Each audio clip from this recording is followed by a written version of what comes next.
Beyond the 10th by Tuesday Love Sang Rampa. Read for you by BlueFriend in beautiful BC. Chapter 6. A pale sun shone wanly down through a widening gap in the slowly dispersing clouds. The mountain heads were invisible, hidden in white fleecy softness, which billowed, cleared, and descended again, as if reluctant to loosen its all-enshrouding grasp of the steep mountain sides.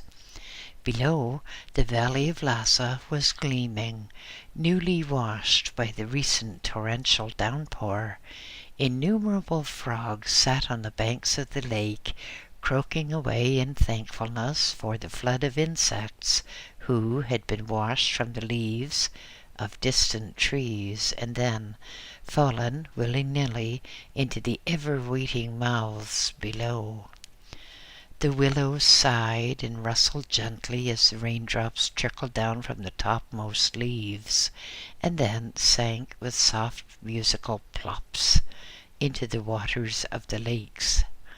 The golden roofs of the Potala gleamed whitely under the subdued sunlight, and from the city of Lhasa there sprang a rainbow, which began at the Jokang Cathedral, arced all the way up into the clouds. The formerly deserted Lingor Road, the Ring Road, was now filling up with people again. They had vanished into any available shelter when the rains came teeming down, almost drowning the countryside and swelling the river, making it almost burst its banks. Even now, great torrents of water were rushing down the mountain sides, and slowly the level of the lakes and marshes crept up. With little gurgling moans, land which had been dry and even parched for weeks past now, greedily absorbed the unexpected supply of rainwater. On the happy river, the boatman, astride his inflated skin ferry, was looking anxiously at the sky, worrying lest fresh torrents of rain should make it impossible for him to cross the river. For a skin boat leaves much to be desired in the way of safety, and it is so easy to slide off and plummet into the water.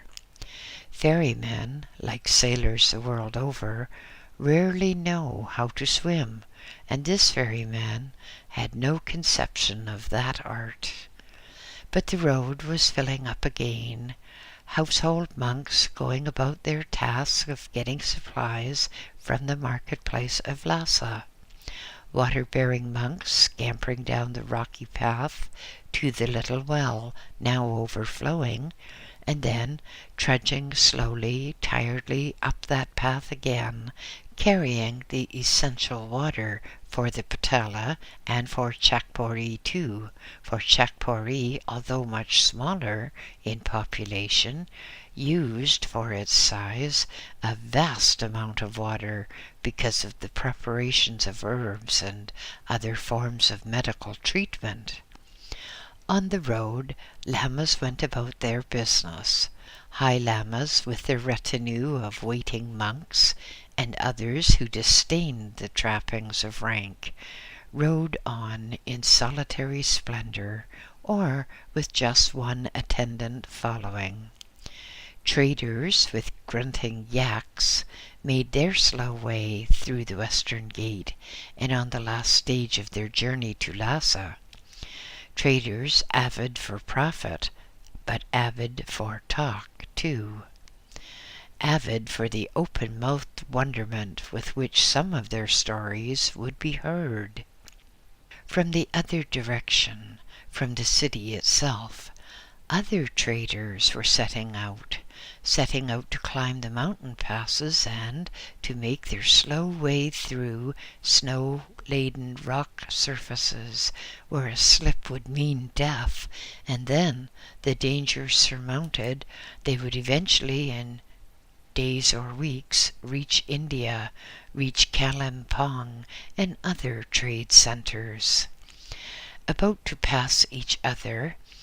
Arriving traders and departing traders would exchange a shouted conversation, giving the state of the market, the latest news, and the disposition of the people. By the side of the Parbo Kaling, beggars sat, moaning and calling for alms, calling for all the blessings possible on those who gave, and all the maledictions imaginable on those who refused to give. Tourists and pilgrims thronged the road, going right around the Patala and circling the lake and the great rock in which were carved religious figures, and which were kept gaily colored. Pilgrims and tourists, the doves and among them the hawks, those who preyed upon the pilgrim and the tourist, those who sold horoscopes, saying that each horoscope was personally prepared under the direction of a high lama, and all the time those horoscopes had been bought in bulk after having been printed in India. Here, perched upon a convenient rock, stood an old man, calling forth to the tourists, "Look at this, look at this," he quote, "talismans and charms which have been personally seen and blessed by the Inmost One. This will save you from the devils which afflict. This will save you from the illnesses which lay one low." He looked about, eager to spot a gullible person who would fall for that line of talk. A little distance away, a woman stood, whispering to her husband. "Blessed by the Inmost One," she whispered. "That must indeed command a high price," said the husband. "But we must have it. I am with child, and we need a good talisman now to make sure that our child is born under happy auspices." Together they moved towards the seller of talismans, who, seeing their eagerness, moved towards them, and as they met he drew them to one side, to a little grove of willows, so that he could discuss the price and get all that the market would bear. Having made their purchase, the husband and wife walked away hand in hand, smiling contentedly, thinking that now they had protection bestowed by the blessing of the Inmost One, of the very sacred talisman. And the seller of talismans? He hurried away to take up his post again and tell the old, old tale of the talismans and the charms that would bring good luck. "Tell me," said the latter, "where can I get a really good talisman that will bring me good fortune and protect me from ill? I have seen many advertisements in the so-and-so magazine, but I do not know what I should buy." "Well, the best thing is to buy none. None of these talismans or charms are worth anything at all. Now let us be reasonable about this. If things are just mass-produced, stamped out by the thousands, probably untouched by human hand, they can have no effect at all. When, in the Lamassaries, I was taught that the only way to make a good talisman or a good charm was to make it personally and imbue it with a personality or thought entity. I state emphatically that any commercially made charm or talisman is just a waste of money. Let me tell you a simple little story. Some time ago I received a small packet from a man in the USA. He wrote to me as well and said that he had sent me a piece of bark from a very special tree in Ireland. He said it was guaranteed to bring good luck and protect me from evil.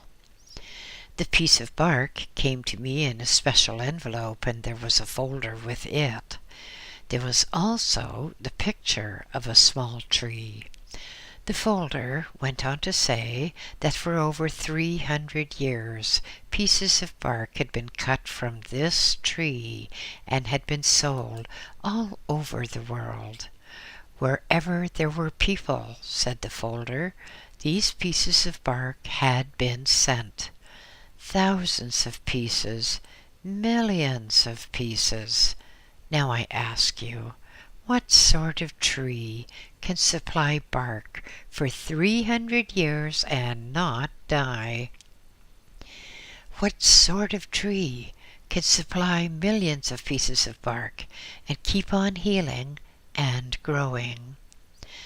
I turned the thing over in my hands, and by psychometry I came to the inescapable conclusion that someone was pulling a fast one by buying up bark from trees which had been felled and, with a punch, cutting out pieces about the size of $50 and sending them all over the world. The profit must have been truly enormous. What a pity, I thought, that I am an honest man. That's the way to raise money for research. But sadly enough, honesty prevails, and it always will in the end, you know. There is no virtue in charms or talisman which have been mass-produced, either by stamping out of metal or casting in metal or printing. They are quite useless. The only talisman or charms which have any use whatever are those which have actually been made and a thought form built into each individual charm. It can be done, and it is done, but it cannot be done on a commercial basis because the time alone would make a charge of a couple of $100 utterly necessary. Perhaps I should explain here that Rampa touchstones are a different thing altogether. They are not charms and they are not talisman. They are special devices which are used by one owner and which quickly generate great force and which help the one owner. They cannot be used by two people, and as thousands of letters testify, they really do work. But they're not talisman. They're not charms. They are something absolutely different. This and That magazine have all these advertisements about the star of this or the star of that or the circle of something else. Well, I suppose people have to live, and they should remember caveat emptor, which means, of course, let the buyer beware. Magazines make their income from advertising, and I assume that the advertising editor of a magazine reads the advertisements with his eyes shut if there's any possibility that they won't be really suitable. Remember then that if you go and buy a talisman or charm, well, you've done some good to someone, possibly in turning over some good money for a bad object. It really is a fact, however, that if one wants a talisman or charm, call it what you will, it can be made if you know how, if you have the time, the patience, and the determination. You do not get it made overnight. It takes time, the time depending upon the effect you want. You will have heard of curses put on an old Egyptian tomb or certain artifacts of antiquity which have a spell or curse upon them. These things are real. They're not just imagination. What happened was that people who knew how to set about it made a thought form and magnetized it to the object to be protected.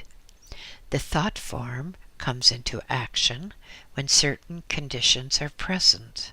That is, if a person is trying to steal the artifact, thoughts are emanated from the would-be thief, and those thoughts trigger the preconditioned automatic response of the thought form. So the would-be thief drops dead of apparent heart failure or something like that. It is a long and complicated process, and one which cannot be duplicated by mass production methods, from which it is very obvious that a lot of those silly little charms which are advertised are not worth buying unless you want them for a talking point. Now here is an interesting question. Since living in an apartment building, I have not been so well. An old countrywoman told me that it was because I lived off the ground. Is that really true? Yes, it is. It is very, very true. Let's look at the problem, shall we? The Earth, in one sense, is a magnet. It is a ball which contains magnetic forces of varying degrees of intensity. Anyone knows that there is a North Pole and a South Pole. People are taught that from earliest school days, but not so many know that continental masses and islands, and in fact everywhere, have their own particular amount of magnetism. It is easily measured that gravity, a form of magnetism, is different in various parts of the world, and it is constantly measured that magnetism is different everywhere. Ships' compasses, for example, can read differently in the varying ports throughout the world, and on many coastlines one can see two white cones, usually of pyramid shape, and so sighted that, when viewed from a certain distance and a certain position at sea, they form just one apparently solid bar of white. Ships maneuver in a port to line themselves up with these two markers, and when an imaginary center line, drawn from the stern through the bows, exactly meets the two white markers, which now appear as one, then the compass aboard the ship should read a certain heading. If it does not, small adjusting magnets are put in a box beneath the compass to pull or push the compass card to the desired position. This adjusting the compass is also carried out on aircraft. Admitted, a compass may be affected by the nature of the cargo of a ship, but even when that is compensated for, the magnetic variation of different land masses must also be taken into account. The different intensities of magnetism affect people. People have a lot of iron in them, as well as other minerals and chemicals, and a person living in an area of high magnetic density will react differently in his thoughts from a person who lives in a low-density magnetic area. You can say that Germans and, who shall we say, Argentinians are quite different in their makeups, in their reactions, and quite a lot of that is due to the magnetic pull exerted upon the German in Germany and the Argentinian in Argentina. The nature of the food eaten and the amount of iron intake also should be taken into account. And whereas a German could live in apartment buildings without any really serious health effects, the average Argentinian citizen would feel crushed and depressed in similar conditions because the magnetism, or rather the degree of magnetism in Argentina, makes for a free type of people who will not be regimented so much as the Germans in Germany. Observe that I say Germans in Germany. That is to indicate that when a German leaves Germany, or an Argentinian leaves Argentina, they come more under the influence of the magnetism of the country in which they will then be residing.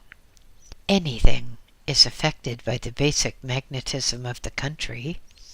Every creature of Earth needs to be in contact with the Earth currents. The Earth currents, of course, are the particular degree of magnetism in that area. If a person is denied access to contact with the Earth, his health deteriorates. Recent studies have proved most conclusively that people who live in apartment buildings and who have little access to a garden or park where there is natural, unpaved ground, they suffer from nerve conditions and generally poor health. Everyone knows that the people who live in the country are stronger and in better health than those who live in the city. In the country, a person can go out and walk in the fields.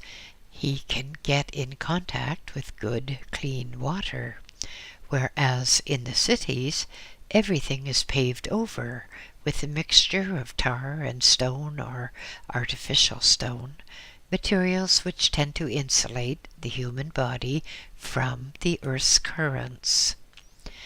In certain languages, there are stories of giants who went to war and who were on the point of being defeated in battle. The giants then lay down on the ground for a few moments and jumped to their feet as giants refreshed. In other words, they picked up energy from the Earth's currents, and by lying down to pick up that energy, they pulled a fast one over their enemies. Everyone who desires good health should be able to get out in the country and be able to take off their shoes and socks and walk about on the good, cool earth. If people did that, there would be less illness, less frustration, and less tension.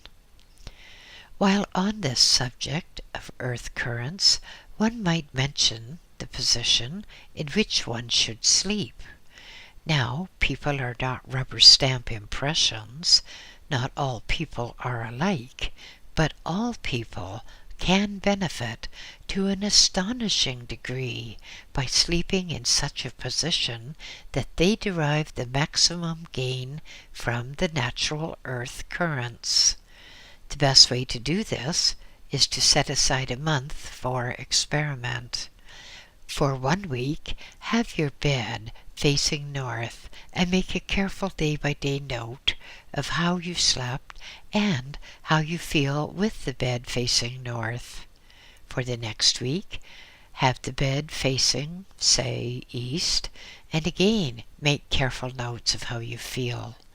With following weeks, try sleeping with your head to the south and then to the west. At the end of the month, you will have a very good idea of which direction suits you, and if you then move your bed permanently to that position, you will find that fortune will smile upon you and you will feel better in health. If you've been using a double bed, well, you will either have to be counted out of this experiment or you'll have to have a single bed. It used to be thought that being in contact with the sea had the same type of effect upon humans, but that is not really so. People feel better when they are in contact with the sea because usually the air is better and more healthful. But the magnetic currents of the sea are quite different from the magnetic currents of the land, and while it does no harm to go and dunk yourself in the sea, you do it for pleasure only, and not with the particular intention of deriving health benefits from sea magnetic currents. You may get some benefit from getting a good salt solution around your pores, and you will get a lot of benefit from the fresher air which usually blows over the sea. But then you might get a load of dirty oil from some filthy oil ship, or, as where I live now, foul effluvia and floating debris from a pulp mill, which discharges all its waste into the river, and so it flows on past my window into the sea with a stench which is truly an abomination. Another person writes in, "How are we only 1/10 conscious? If we're only 1/10 conscious, how do we manage to paddle around as we do?" The answer is, we just are 1/10 conscious.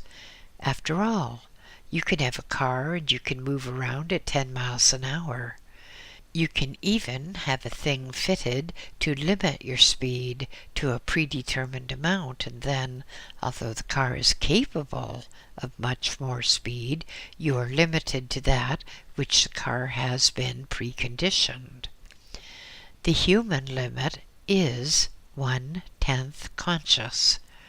If one could get 1.5 conscious, then one would have a genius. But all too often, if a person is super bright in one direction, he glows remarkably dimly in some other direction. Such as a man who is a brilliant inventor, an absolutely superb brain in, say, electronics, and yet in other ways he's so stupid that he has to be led around and dressed and fed, and I know of such a case. The 1/10 consciousness is something like a telephone operator who sits at a switchboard with 10 telephone lines in front of her. She can only deal with one at a time, so she is dealing with a tenth. Humans are 9/10 subconscious. Sub because it is beyond our conscious reach. It is beneath our consciousness. The overself is above our consciousness, and the consciousness can be likened to the amount of an iceberg which shows above water. Only a little of an iceberg shows above water. The great mass of it lies submerged beneath the surface, in just the same way as the great mass of human knowledge lies submerged just beneath the threshold of consciousness, hence the name subconscious. Under certain conditions, the subconscious can be tapped. It is possible, by the appropriate processes, to get in touch with the subconscious and find out what it knows. And what it knows is this: it knows everything that has ever happened to that entity. That entity, please, not just that particular human body. By really getting down to the subconscious, one engages in a process like getting down into the basement of some great library or some great museum, and seeing the vast array of things which are stored, but which are not on show. Museums, you know, have more things concealed than they have displayed.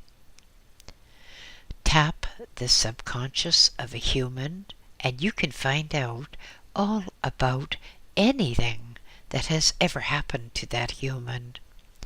You can follow the life in reverse. You can take the person, now aged, let us say 70 years, and you can take them back 60, 50, 40, and so on, right back to the moment of birth, right back to the moment when that person was born to this earth. And if you then change technique, like a car changing gear, You can follow the subconscious beyond birth. You can find the moment when the entity actually entered the body of the unborn baby. You can find out what the entity did before it entered the body of the unborn baby, and if your reason is sufficiently good, you can find out what that person was in the past life, or the life before that, or the life before that, and that, and that, and so on. A warning: do not believe all the advertisements which claim that Madame Dogsbody will do all this for you for a fee of $1. These things cannot be done for money. They cannot be done for idle curiosity. It needs a lifetime of study and a serious purpose. It's not a circus turn, so don't waste your money. I am one of those who can do this. I can do it for myself also, and I know a surprising amount about myself, going back and back and back. But let me issue another warning. Don't believe all these people who wear a shawl around their heads or say they will visit the Akashic Record for a few dollars or a few $100 and come back with all the knowledge. If they could do this, they would not be doing it for money. They would know better. But if you pay your money down, they will come back with suitable histrionic effects and tell you that you were Cleopatra or Napoleon or old Kaiser Bill or Castro's grandfather or even de Gaulle's uncle. They usually try to find out who you would like to be, and then they come back with a great shaking of head and a great pursing of lips and all the other effects and tell you all that you have told them. But they are careful to use different words. No, madam, the world is overstocked with those who have been Cleopatra. No, sir, the world is overstocked with those who have been St. Peter or St. John or St. somebody else. And anyhow, what does it matter who you were? You were someone, quite definitely, but what does it matter? You now have a different name. You now have a different body. You now have a different task in life, and it doesn't do to dwell on past glories. The past does not matter. The past has made the failures of the present. All you can do now is to live a decent life in the present to make a better future. The best way is to avoid going to fortune tellers and avoid dealing with those who advertise that they will do this, that, or something else if you pay them enough. If you want to know about yourself and you have sufficient reason, you can always do it by astral travel.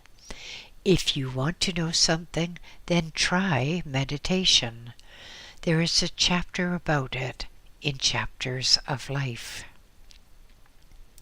In meditation, you have to insulate yourself against earth currents, because if you have earth currents circulating around, then you think about earth things. You think earth-wise. And you don't want to do that. You want to be able to control the subject of your meditation. So the first requisite for meditation is that you avoid your old friend, constipation, and you put on a meditation robe. This is nearly always of black material, and it must cover you from head to foot. It must actually cover your head and cover most of your face. You don't have to suffocate yourself, of course, but if your meditation robe is properly designed, you won't. But the whole point is that you have to be insulated by this black cloth from outer influences. Your body must be protected from sunlight because sunlight will color your thoughts, and you don't want your thoughts to be colored. You want to think your own thoughts and have your own thoughts under your own control. If you look in my book, Chapters of Life, you will find a picture of a monk. Well, if you're handy with a needle and thread, make up a thing like that, but be sure it's big enough. It doesn't matter if it's like a tent or like a sack. You're not going to be a fashion model in it. That's not its purpose. Its whole and only purpose is to cut off external influences. So the fit doesn't matter, and the larger it is, within reason of course, the more comfortable it will be.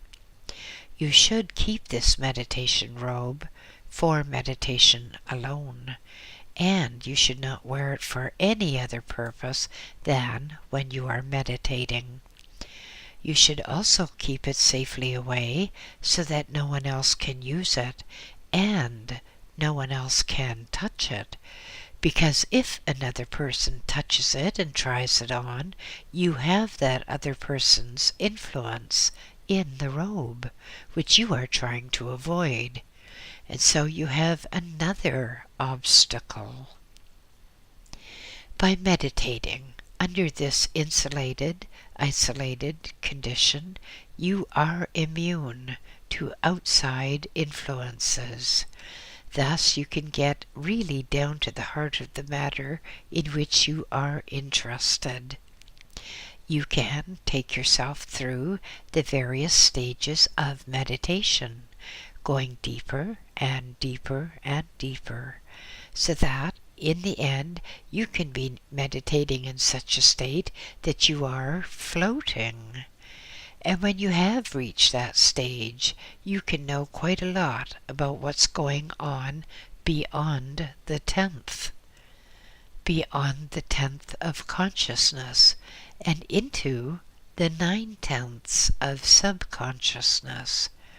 Remember again, though, that this subconscious does not mean this particular phase of consciousness is inferior. The word sub usually means inferior, but in this sense it is taken to indicate that which is below the threshold of consciousness, whereas supra would indicate that which is beyond or above the threshold of consciousness. So the subconscious relates to everything that a person knows or has known or has experienced at any time since that person first became an entity. Taking the present as our datum line, we can say that all that is past, all that is stored, is below, whereas all that which is to come and which has yet to be experienced on this earth or in the next world is in the supra-consciousness, which is therefore above our datum line. All right, so now you know a bit more about our title of Beyond the 10th. We deal with and have dealt with things which people know without knowing why, and the things which people can do, although for the present perhaps they think they cannot. To wit, astral travel. Anyone can do it. Anyone can do it with a bit of patience and adherence to a few simple rules, but people say, "Oh, I couldn't possibly do that." Really, they are afraid to make the attempt. But you, dear reader, make the attempt, because it is truly a wonderful, wonderful experience to be soaring and sailing above the surface of the earth, playing with the wind, causing birds who can see the astrals of people to fairly shriek with amazement? You try it. You'll find it's the most wonderful thing that has ever happened to you. Of course, there is far more to this soaring above the earth business than just play. One can go to any part of the world, as I've already told you, but that is not the extent of it. There is more, much more than this. If one meditates, if one becomes really proficient at meditation, and one combines that with astral travel, one is not limited to the face of the earth. Keep this in mind. When doing astral travel, we are not in a flesh body. We're in a body which can penetrate materials, which to the flesh body would be solid. Do you understand the implications of that? It means that one can sink downwards at a controlled rate, sink down through the earth and through solid rock. One can see with perfect clarity, although to a flesh body it would be complete and utter darkness. One can sink down and see, perhaps here, a giant figure which was trapped 500,000 years ago and became embedded in what is now solid coal. In this solid coal, then, there is a giant figure, intact, perfectly preserved, as mastodons and dinosaurs have been preserved intact. For years, scientists have thought that the advent of humans, or humanoid races, on the earth was fairly recent. But they have now come to the conclusion that humanity on earth is much, much older than previously thought. Our travels through solid rock can tell us that. Our travels can indicate to us this. After thousands and thousands of years, the earth goes into a sort of periodic convulsion, during which the whole surface of the earth trembles, during which waters recede here and waters rise there. The surface of the earth seems to boil and seethe, and every trace of the works of man upon the earth rises up and falls down and gets buried beneath hundreds or thousands of feet below the surface of the earth. Housewives will understand when I say it is similar to making a big cake. You have a basin full of all sorts of unmixed ingredients, and then you insert a very big spoon from the bottom and raise up, gradually mixing everything so that all the components, all the constituents are distributed throughout the cake mix.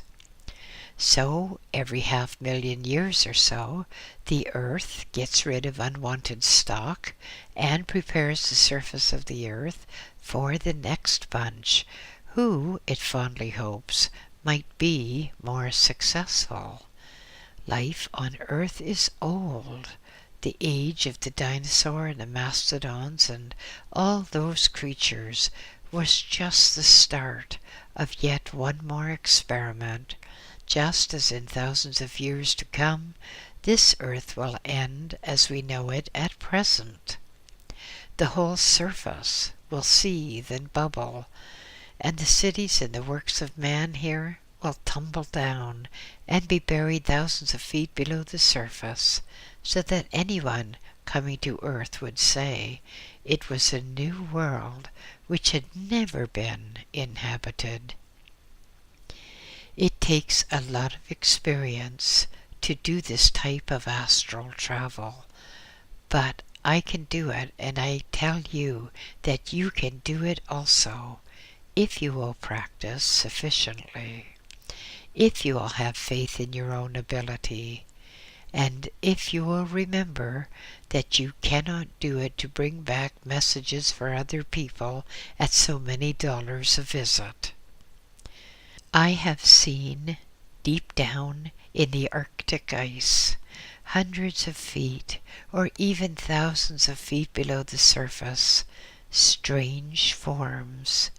A different form of human, a purplish type of person with different characteristics from present-day humans. Present-day humans have, just for example, 2 breasts and 10 fingers. But I have seen purple people entombed absolutely intact, and they have had 8 breasts and 9 fingers on each hand. Probably someday research will exhume some of these people, and then there will be a 9-day wonder about it all. Someday there will be an atomic digging machine which will be able to excavate the ice and show some of the people and some of the cities buried incredibly deep in the ice. Cities of a people who lived and walked the surface of this earth hundreds of centuries before there was any recorded history whatever on this earth. This was a time when there was only one continent on the earth, and all the rest was water, when South America and Africa were one, and when England was just a part of mainland Europe, when Ireland was just a mountain peak, stretching miles, yes, miles, up into the very different air. At one time, all the world of land was one mass extending from the North Pole to what is now the South Pole. It was like a bridge linking one side of the earth to the other. Australia, China, and America all were one, all joined to what is now Africa and Europe. But in the earth shakes, in the shivering tremors which threw down civilization and threw up fresh earth and rocks to hide that civilization, and because of centrifugal effects, that one solid mass, that one continent of earth, broke up. And as the earth shivered and trembled, the seabed crept along, taking bits of land with it, land which became Australia, America, Europe, Africa, and so on. With practice in astral travel, with considerable practice in meditation, and combining the two together, you can actually see all this as if you were in a time machine. There really is a time machine, you know, a very definite working time machine. It is in the Akashic Record, wherein everything that has ever happened to this earth is recorded. It's like having an endless number of cine cameras recording everything that ever happens, day or night, and blending them all together into one continuous, ever-running film, which you can tap into by knowing how, and by knowing the age at which you desire to look.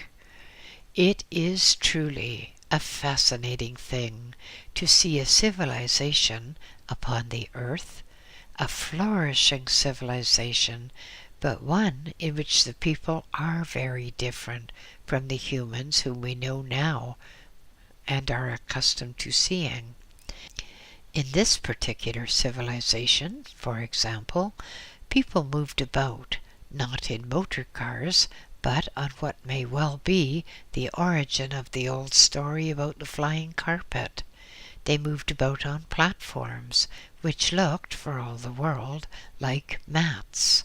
They sat cross-legged on these things, and, by manipulating a little control, which looked like a woven pattern, they could rise and soar off in any direction. In the record, we can watch all of this, and then, as we watch, we have in effect just as in some clumsy person were shaking a chessboard on which all the men were set up for a good game. As the chessboard men would tumble, so did the people of the then earth tumble. The earth itself yawned. Great gaping chasms appeared, and the buildings and people toppled in, and the earth shuddered and closed up. And after a time, the heaving and the rolling of the surface ended, and the earth was ready for the next crop. In this form of astral travel also, one can go deep, deep down into the earth, and one can see, perhaps, intact artifacts of that age, or remnants of large buildings. One can go to Arctic or Antarctic regions and go deep down and find people and animals who have been quick frozen to death. And because of the cold and the quickness of the onset of the cold, they have been preserved utterly intact, as if they merely slept and waited a shaking hand to awaken them. As one looks, one can see different chest developments, different nostrils, because the atmosphere of the earth a few million years ago was very different from what it is today. People of today would not be able to live in the atmosphere of those times, just as people of those times would not have been able to breathe the atmosphere which we now optimistically call clean air. Then there was far more chlorine, far more sulfur in the air. Now we get the stink of petroleum fumes. Another thing that you can see, and which you, like I, will no doubt find fascinating, is that petroleum is unnatural to this earth. Petroleum is not native to this earth. By the Akashic record, a planet collided with this earth and caused this earth to stop for a moment and then spin in the opposite direction. But the collision disintegrated the other planet, and much of its seas poured down through space on to this earth. The seas of that planet were what we call petroleum. It poured down and saturated the earth and sank into the earth, and went on down until it found a level and a strata which it could not penetrate, and there it lay and collected and awaited the coming of humans who would one day pump it up and invent a perfectly horrible machine or machines which would use this petroleum. When all the petroleum has been used up, there will be no more made because, as I have just said, it is spillage from another world. Have I said enough to really induce you to practice astral travel? It's a wonderful thing, and what we might term mundane, because it deals with the earth, astral travel and meditation combined can show you all you could ever want to know about this earth. So why not try it? Why not have faith and patience and really get down to practicing astral travel? End of chapter 6.